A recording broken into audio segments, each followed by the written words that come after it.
Hey, how's it going? Welcome to my front room. It's time for functional conditioning yoga with me and Romy, the naughty dog. There she is, look.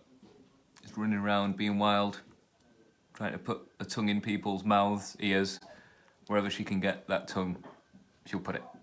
Naughty dog. Look at her. Okay, so let's get you into a position that you can kind of get started with. So seated on the edge of the sofa is good. And get into a position that you can just sit upright. And that is it. So just sitting up.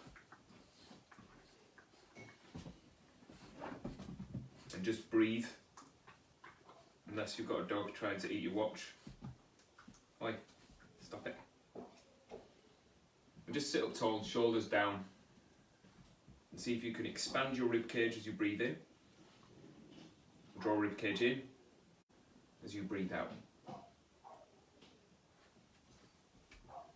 feel like I'm very squinty. So just keep sitting up, keep sitting tall. That's better. And work out how to make your breathing apparatus do the stuff. So what we're going to work on today is options within mobility. So trying to have as many different options as you can for the way that you move. Because whatever yoga pose you do, whatever exercise you do, however you move around the world, if you only do it one way, you only have that one option. That's not enough. We need to be able to share the load among lots of different shapes. Let's think about that with side bend first. So if you just squeeze your rib cage down into the side of your belly, one side and then the other, one side and then the other.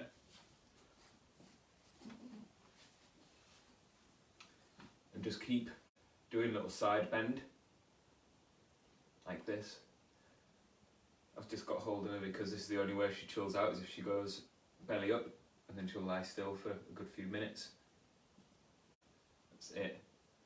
Okay. Now that you've got hold of this side bend, let's have a think about being able to balance with that side bend. So I want you to put your right foot forwards and do a side bend so your head kind of teases over the other side of that foot, and see if you can squeeze into this side bend and still balance on one leg, like this. So you can pick up this foot, you can maybe even try moving this foot in different shapes with the side of your rib cage pulling down towards the standing foot, and move this knee up, bring it back, bring it out, bring it forwards, bring it back, bring it out. And it's quite hard. Especially hard when you're holding a little chunky dog as well. So what about on the other foot? So you squeeze into the side bend and pick up your knee, bring it back, bring it sideways, bring it forwards, bring it back, and keep exploring how equilibrium works. Because you've got this side bend and you've got your head almost on the outside of your foot, this is your counterbalance, but you can stitch together lots of options within balance if you get good at that.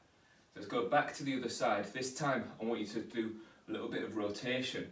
So if you, let's set you up again. Right foot forwards, left shoulder forwards, head forwards. So you're turning your chest this way, and then try and pick up this foot and see if you can keep this rotation and pick this knee up towards your armpit and bring it down and back. Pick this knee up towards your armpit, bring it down and back. I'm just going to practice like 3 times holding this balance. Cool. And then over to the other side. So you go left foot forwards, right shoulder forwards. See if you can keep this rotation in equilibrium as you pick this knee up, bring it back, pick this knee up, and bring it back. I'm finding this quite easy, and I don't know if it's because I'm holding on to Romy. I think Romy the dog is helping me find a little bit of stability, because I've got to have just enough strength to be able to hold her up. And I don't know how much she weighs, about 6 kilograms or something. That's it. Perfect. And then let's go through some more options within balance. So you've got the width of your foot is the hardest thing to hold on to.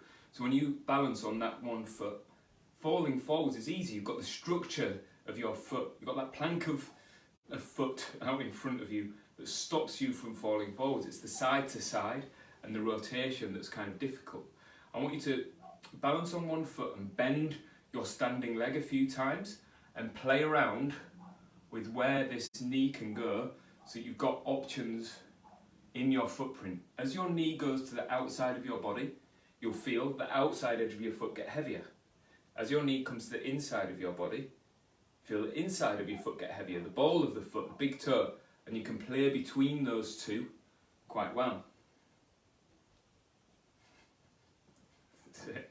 And then you can also practice a little bit of knees over toes with balance. So your knee can go past your toes a little bit and bring it back. Knee goes past your toes a little bit and bring it back. Just keep playing at getting a slightly different ankle shape, and we'll try on the other side. So a little bend in this standing leg, and see if your knees can kind of go side to side a little bit. Ow, you're biting me. And then knee goes forwards and backwards, and just keep playing. So that inside of the foot there, I'm not quite as well balanced. I have to keep checking in. Outside edge of the foot, I'm pretty good. But what I want is for you to have the pressure going down through your footprint slightly different depending on where you balance. And all of this is way more useful than doing tree pose. And tree pose is lovely, and I'll still teach tree pose, and it's part of the way I teach yoga, but I'm much more into stitching together these options of balance. Okay, you can come down. Good girl. And then let's think about how that footprint reacts further up the chain into your hip, into your knee, even into your lower back. So if you put your foot forward and then just balance on it, so you can pick this back foot up, so it lands back behind me, I can pick it up, drop back behind me. Look for hamstring stretch without your spine. So drop into hamstring stretch, pick yourself back up again, and you should be able to feel the posterior chain of this standing foot. I've got my right foot forwards, I feel it down the back of my leg. Look at my lower back here, and it stays the same into stretch as I come back up. If you're not sure about that, it might be quite good to check in with a video of yourself or the reflection or something, just so you can feel what's going on. Fine. And then just hang out in the stretch and just hold it.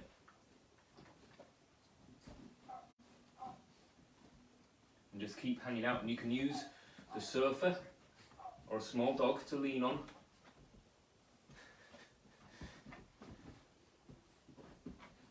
There's now a killer dog, look. See how she's trying to bite me and attack me. You trying to show me up on the internet. Bad girl. She's just excited. She just wants to play.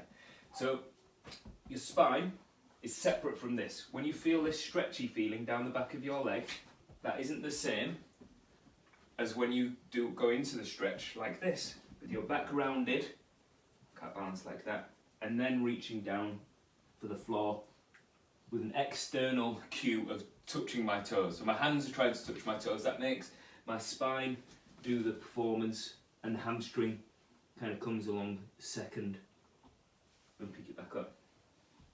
Let's try that on the other leg and see if you can differentiate when you share with your spine or when you don't. So when you look for hamstring stretch, keeping your spine in the same shape it is when you are stood up, you find that feeling of stretching and bring it back. Find that feeling, stretching, and then bring it back.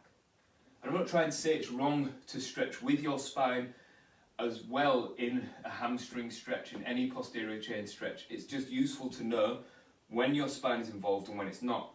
And sometimes we like to do nice neat hip hinge, especially if you're in the gym doing deadlifts or squats and things like that. You need to know when your spine is playing and when it's not. And then maybe let your spine join in, so you roll all the way down, find stretch. That's it. Cool. And then pick yourself back up out of that. We're going to go further into that lesson about differentiating between your lower back and your posterior chain in a bit, but first let's think about, in a similar way, how your pelvis and the pelvic orientation influences your hip flexors.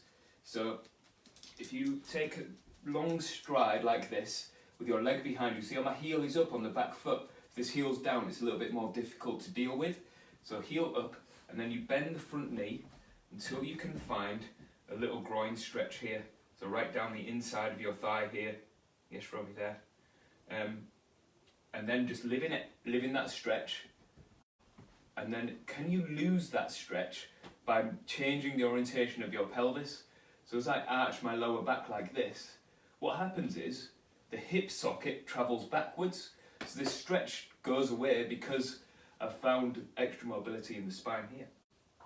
Which is great because you understand how that works, and you can find the stretch in the hip flexor, lose the stretch in the hip flexor, find it, lose it, find it, lose it. And it changes your relationship with your groin, your hip flexors, completely when you understand when your spine gives.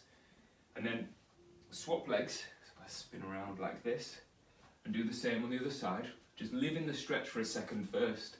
Find the length of stride that you need to be able to influence these muscles down here. We need to hold this for long enough. Bend the front knee to find it more. I've got my knee on the outside of the sofa, so balance isn't any issue at all. It might be helpful for you to be like that, or you could just be in open space. And I want you to just think about what are you doing to make you feel this learning stretch down the inside of your thigh. Are you holding your pelvis there? You should be a little bit, because if you let it go, you will probably just arch your lower back. And then find the stretch again, and arch your lower back. Find it, lose it, find it, and lose it. Okay. So, what I find especially interesting is when people say they get a sore lower back when they walk for too long, or sometimes when their lower back is in a bad place. This gives up. When you put your leg behind you, you don't have to use your glutes and your hamstrings to do hip extension. You could just use lower back. So my leg is going behind me now. You can see the shape of my lower back as I do that. If I do that for an hour, if I went out for a walk for an hour, my lower back would be burnt out. It's done too much work, too much stuff. It can be part of the team. It's not that it stays dead still and you brace through your belly when you walk. That would be silly and too much of a spend of energy here. What I want you to do is work out how to just make your glute do the hip extension. Make your bum muscle put your leg behind you. So bend the front knee a little bit, squeeze the bum cheek on and push big toes down and feel this bum muscle. Can you ramp up the tension there and really make that strong? And then maybe even imagine lifting your leg back behind you. We could do a little play with that, especially because we've got the sofa here for a little bit of help. That you keep that hip extension and lift it up and then find hamstring stretch and bring it back. And you might get a little bit of a better amount of stability through your spine, going back to the lesson about hamstring stretches and how this works. Cool. Okay, try that on the other side. That leg goes back behind you. Find your hip flexor stretch. Turn on the bum muscle and the hamstring. And keep it tight. Keep this front foot really strong. And then see if you can lift that foot behind you. Find hamstring stretch and bring it back. Lift that foot behind you, find hamstring stretch, bring it back. It's quite hard. Nice. One more. So good. So good. Okay. So let's go into a bit more hamstring stretch. This might be risky for me to sit on the floor because Romy will see it as an invitation to try and put a tongue in my ear. So, wide legs with your back right up against your sofa, and see if you can drop your right hand side of your rib cage down towards your thigh. So your right hand can maybe grab hold of toes if that's available, maybe grab hold of the outside of the foot if that's available, maybe grab hold of the heel if that's available, or just hand underneath your knee pit might be enough for you to influence this side bend plus hamstring stretch. But remember what we said about the lower back and the orientation of the pelvis influencing how your hamstring stretch works. So if I go into this and I'm just rounding my back and it's just C-shaped spine. I'm pulling on my back a bit. Just sitting up tall and hinging forwards a bit might be enough. And I might even suggest to you that you put your hand behind you to push you forwards a bit, and see if you can use your hand behind you to pitch your chest up a little bit and still be in this hamstring stretch. And then we just settle into this here for a fair amount of time. That's it. And just keep hanging out. And it's kind of cool if you've got an animal that wants to play, or even a cat that's quite likes having attention. If you can sit into your stretch and just tune out and just live in it until your body adapts, it will eventually adapt, because you spend enough time at a lower level so your body can do it at low level, so you can do it whenever you can find that stretch. However, but we only really get there when you get as strong as you are flexible. So I want you to ramp up tension now and push your heel into the floor. You should be able to feel hamstrings do a little bit of strength work. So your hamstrings are kind of biting on with strength as you find the stretch and pushing your heel down, and then sitting up, hands either side of your thigh, and then try and lift your leg. And it doesn't matter if it lifts or not, it is just the intent that you can sit up tall, maybe even push your back up against the side of the back of the sofa and keep trying to lift your leg. Keep holding, keep lifting, going 3, 2, 1, and then soften. That's it. And then do the other side. So remember, if you can, fingertips against your toes, side of your foot, heel, they all get just as hard. If they're not available to you, or you feel like it's too hard, hand underneath your knee to pull you into this hamstring stretch. As long as you feel like it's learning down the back of the leg, that is the only prerequisite. Or you pitch your hand right behind your hips and lock in to be able to push yourself into this passive hamstring stretch and hang out for a fair amount of time. It needs to be for long enough until your body adapts. That's it. And actually Romy pulling on this is helping me a bit, because as she pulls on her little toy bone, it's pulling me a bit deeper into the stretch, which is good. That's it. And just keep holding and hanging out, making it kind of passive.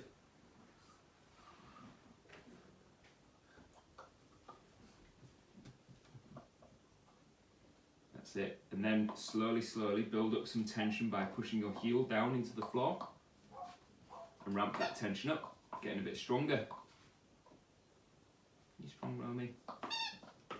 Just keep pushing heel down, feeling like you can connect to this hamstring in its end range. You can make it stronger, and then try and lift your foot with your hands either side of your thigh and tune into your hip flexors, being as strong as you are flexible. And keep trying to lift, Romy. That's it. And then let's go for forward fold, forwards. So either you just reach your hands forwards and that's it, or if you're flexible enough you can bring your elbows down, right. Or if you want you can grab hold of your toes and just tease into this hamstring stretch, coming forwards.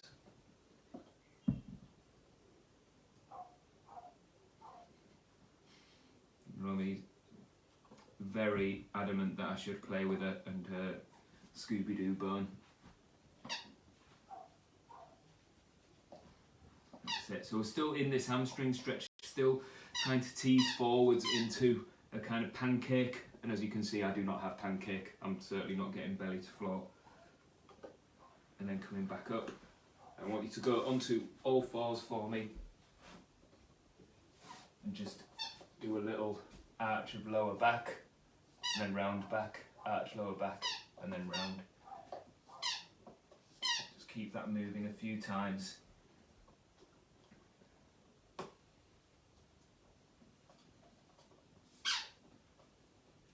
And just especially getting the arch in the lower back, because we've just done a load of forward folds.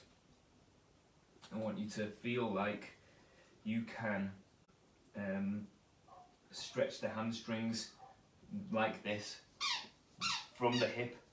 So your ischial tuberosity, where your hamstring attaches at the bottom of your pelvis, is travelling up away from the knee pit here. Because your knees are bent, you don't feel any hamstring stretch, but you are influencing those hamstrings to get longer here. Okay. And then let's have a little look at some hip stuff. So I'm going to keep going the same way we've been going with the elevated 90-90. So your hip goes into external rotation. So you can do this going into the sofa. I'd have my back to you doing it on the sofa there so you won't be able to see. But it goes like this with the shin coming across. Roll me. That's my thing. So you've got your bum on and your shin across like this. Because this is a little bit lower than the sofa, I can have my knee on the floor, which is fine, but it's allowed to be a little bit floaty. You should feel the stretch down the outside of your right bum cheek if you've got your right leg on. And then we just lean forwards and hinge forwards until you can get your knee kind of in your armpit and the other foot comes down towards the other armpit, and you can just hang out in that glute stretch. And just, again, play with the dog, play with the cat.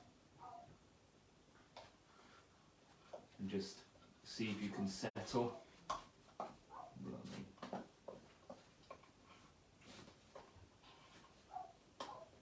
And just keep breathing here. Living in that stretch.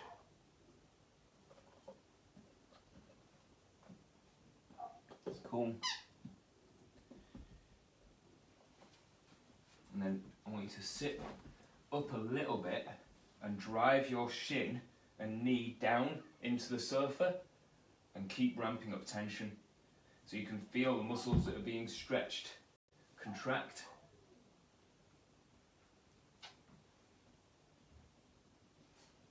And then sitting up, and this is the difficult bit now, trying to lift your knee up to your armpit and hold it. Follow me.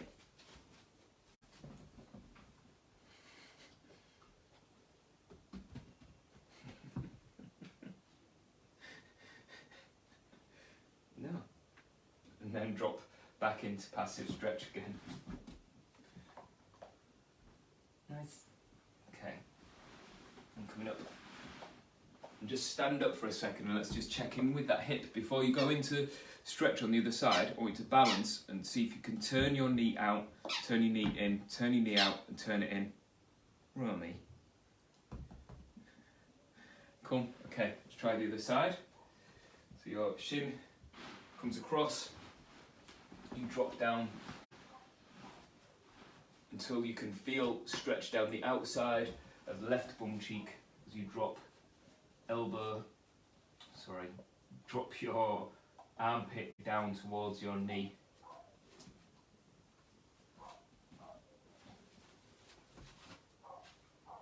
You getting it? And just keep hanging out.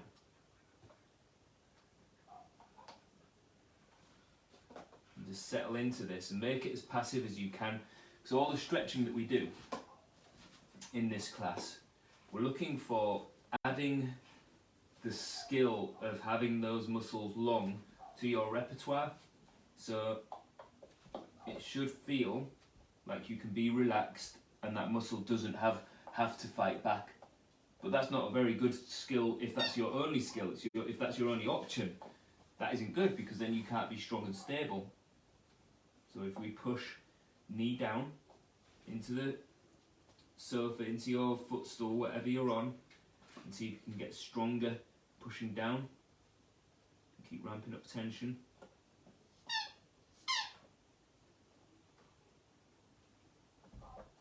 Keep pushing. And then sitting up. And try and own it. So you try and lift your knee as close to your armpit as you can, and your own strength. Nice. And then just drop back into this stretch again. Amazing. And then coming up. And then just turn this hip a few times So you turn the knee across, turn it out, turn it across, turn it out. And just feel that rotation in the hip socket. Very cool. All right. And bring yourself back to seated. Hands onto your knees. Sitting up tall. Yes, mate. And settle into your breathing. Just breathing in and breathing out. Making your breathing be movement first. So ribs move, and then you breathe.